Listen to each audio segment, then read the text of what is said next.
Buried deep in an old archive sits a document that could be one of the most unsettling discoveries for the British royal family. It's not a classified agreement or a secret map. It's simply a March 1997 issue of 17 magazine. For years, the public has been told a neatly packaged story about a girl from Los Angeles who chased fame and eventually stepped into royalty. But now, in 2026, that carefully crafted narrative is beginning to crack under scrutiny in a way that no public relations effort can fully contain. Recently, a major development has sparked widespread attention online. Samantha Markle has re-emerged in the spotlight, and this time, she isn't just revisiting old family tensions. Instead, she claims to have concrete, physical evidence suggesting the public has been misled about Meghan Markle's real age. What once felt like a polished, almost cinematic life story surrounding the Duchess of Sussex is now being questioned more intensely than ever before. Doubts are surfacing rapidly, and the official narrative is beginning to look increasingly inconsistent. Could it be that the woman widely believed to be 44 is actually concealing a 5-year discrepancy? For a long time, Samantha was largely dismissed. Media outlets often portrayed her as a resentful half-sister seeking attention, reducing her to a minor figure in a larger, romanticized storyline.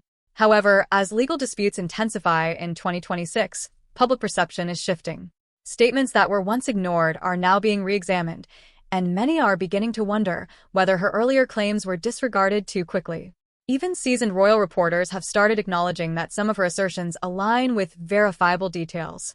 What once appeared to be personal conflict is now raising broader questions about timelines, records, and inconsistencies that don't quite fit together. As scrutiny increases, every detail tied to Meghan's life is being analyzed more closely. Old photographs, birthday posts, and past interviews are being revisited with a critical eye. The narrative that once appeared seamless is now revealing subtle inconsistencies. While the media presented a flawless timeline, Samantha consistently pointed out small but significant gaps.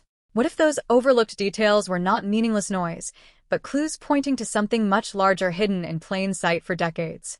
At the center of this growing debate is that 1997 issue of 17 magazine. Unlike digital content, it cannot simply be edited or erased. It exists as a physical record from the 1990s. In that edition, a young woman from Los Angeles is featured in a lifestyle segment, and the article clearly states her age as 21. That woman is identified as Rachel Meghan Markle. According to the widely accepted biography, Meghan was born in August 1981, which would make her just 15 years old at the time, still in high school.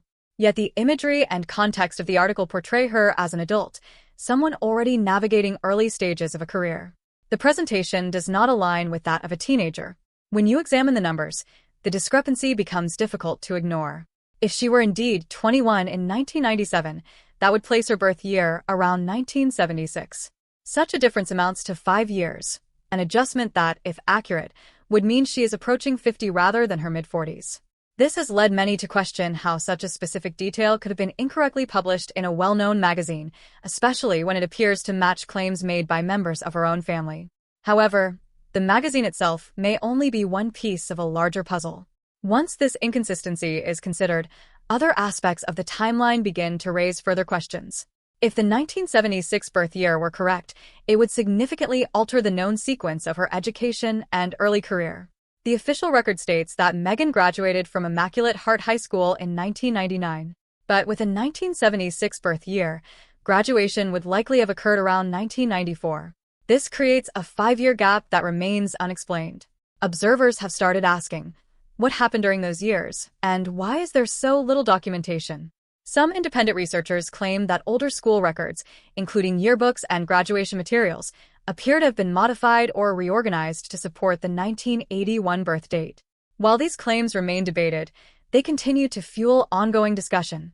As more people revisit the details, the story that once seemed clear is now being re-examined piece by piece, with growing curiosity about what may have been overlooked or intentionally reshaped over time. What initially seemed like a question of personal image has now evolved into something far more serious, an issue tied to institutional transparency itself. If a prominent royal figure could potentially alter key details like age or educational history, it raises deeper concerns about how thoroughly individuals are vetted before entering such a historic institution. Yet the confusion doesn't end with dates on paper.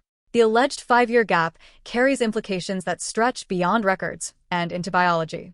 If Meghan Markle were indeed older than publicly stated, it would reshape the narrative surrounding the births of her children, Archie and Lilibet. At the time, those pregnancies were portrayed as remarkable but were also accompanied by an unusual level of privacy. Unlike long-standing royal tradition, no doctors publicly signed the birth announcements, and the familiar hospital step photo opportunity never took place. If the alternative timeline were true, placing her in her late 40s during those pregnancies, it would naturally lead to more complex medical discussions. This is why speculation around topics like surrogacy continues to circulate, though it remains unconfirmed and should be approached cautiously. Still, the resurfacing of that 1997 magazine has given skeptics something tangible to question.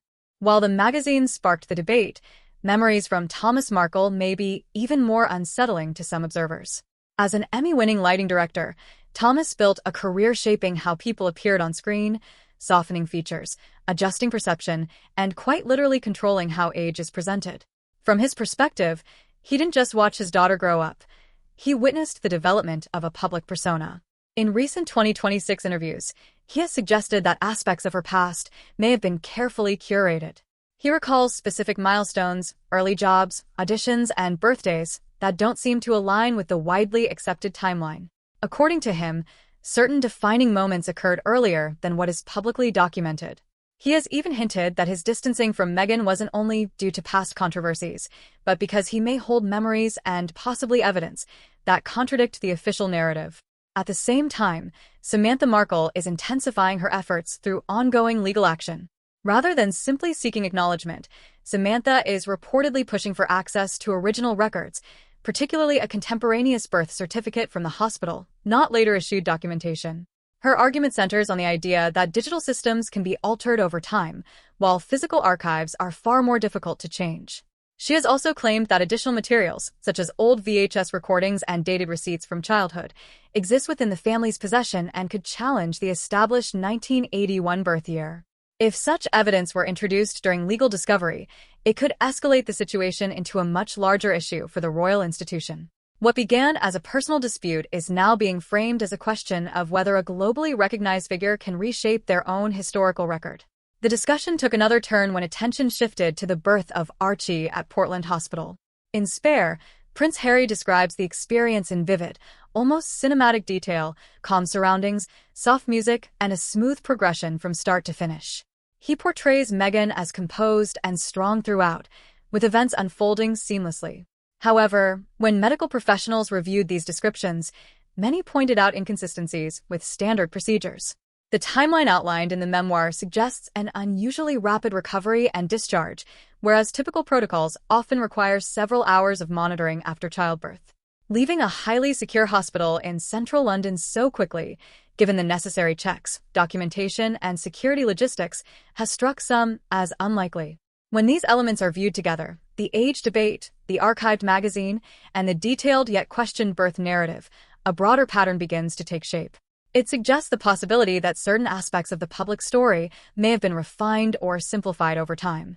This doesn't necessarily prove deliberate falsehoods, but it does point toward a carefully managed version of events presented to the world.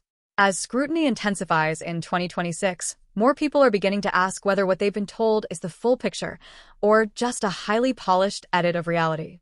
In the entertainment industry, managing one's image isn't unusual, it's practically part of the job.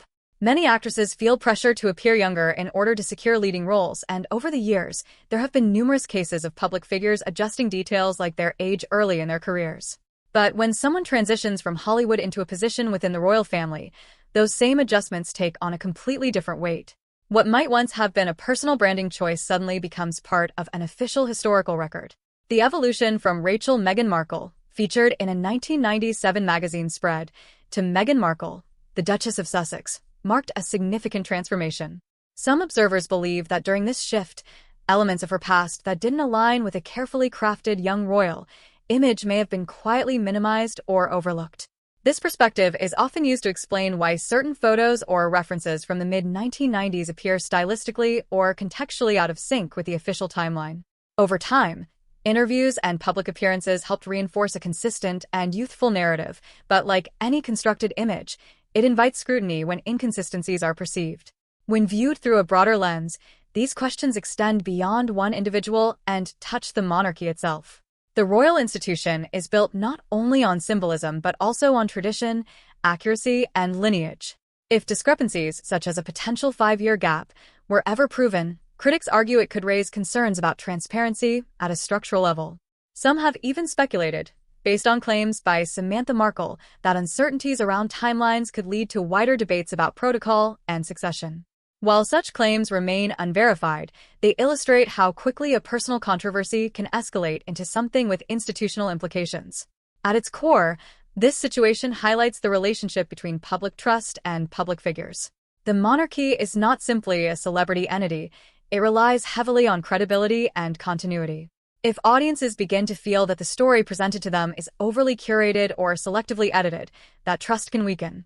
In an era like 2026, where people are increasingly skilled at analyzing media narratives and spotting inconsistencies, maintaining a flawless public image has become more challenging than ever. Audiences now expect transparency, not just presentation. Over the years, online discussions have also included theories about the limited public visibility of Archie and Lilibet. Some point to the rarity of appearances and the nature of available photographs as fueling speculation. When these discussions intersect with the age controversy, some interpret the careful handling of public imagery as part of a broader strategy of narrative control. In this view, every image and appearance is deliberate, reinforcing a specific version of events. Whether accurate or not, this perception contributes to the sense that the overall story is tightly managed. The situation has also highlighted a divide in how the Markle family story is understood. On one side is the widely accepted public narrative, a modern royal journey centered on resilience, love, and breaking barriers. On the other side are the accounts shared by Samantha Markle and Thomas Markle, which present a less polished and more complex version of events. In their telling, certain timelines and life stages appear different from what has been officially presented.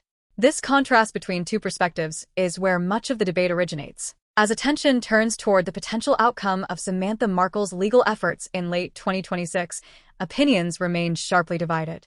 Official records continue to support the established narrative, and institutions rely on those documents. At the same time, alternative viewpoints persist, fueled by physical artifacts like the 1997 magazine and ongoing personal testimony. The discussion continues not because of definitive proof, but because unanswered questions remain. Ultimately, the broader question is not just about numbers or dates. Whether someone is 44 or 49 may not matter in isolation. But when a public figure emphasizes authenticity and personal truth, even small discrepancies can take on greater significance.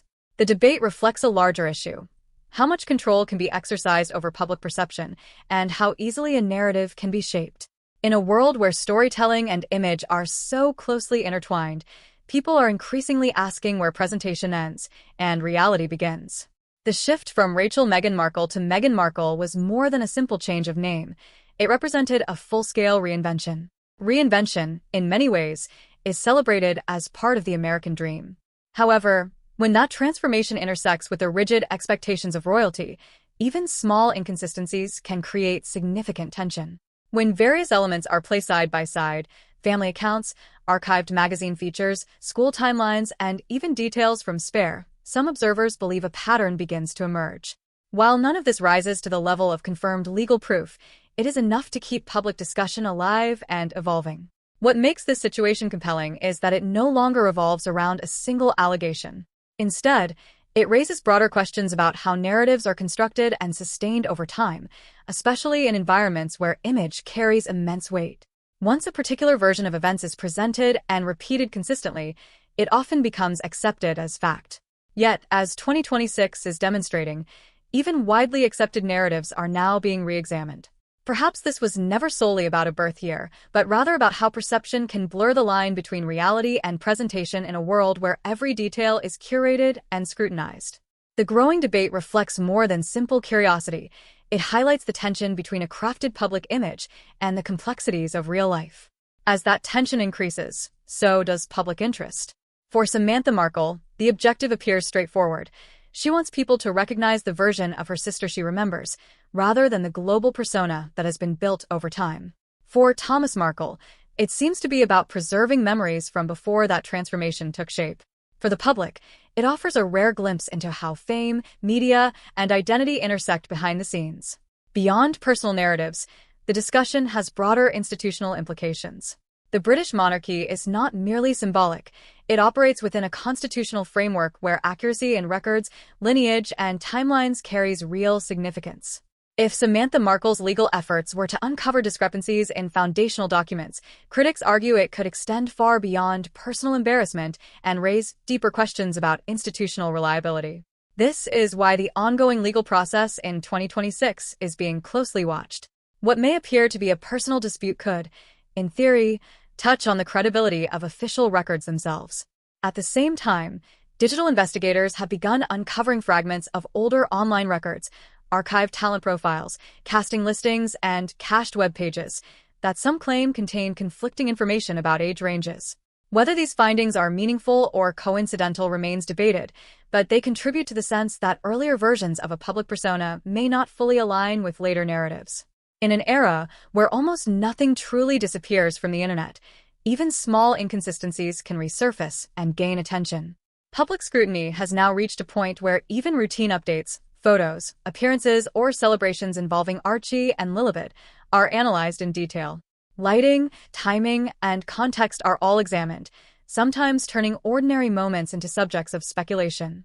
This heightened level of attention reflects a broader shift. Audiences are no longer passive consumers of stories but active participants in analyzing them. Whether the answers lie in a decades-old magazine, archived records, or official documents yet to be revealed, one thing is clear. The narrative is no longer being accepted at face value. Instead of focusing on the fairy tale, people are increasingly searching for the edits behind it. As the conversation continues, opinions remain divided. Some see meaningful patterns that warrant further investigation, while others view the entire situation as a misunderstanding amplified by the digital age. Ultimately, the question extends beyond any single detail. How much does it matter, and what does it reveal about the relationship between public figures and public perception? The discussion is far from over, and future developments, particularly in ongoing legal proceedings, may bring more clarity. Until then, the story remains open-ended, shaped by both established records and the questions that continue to surround them.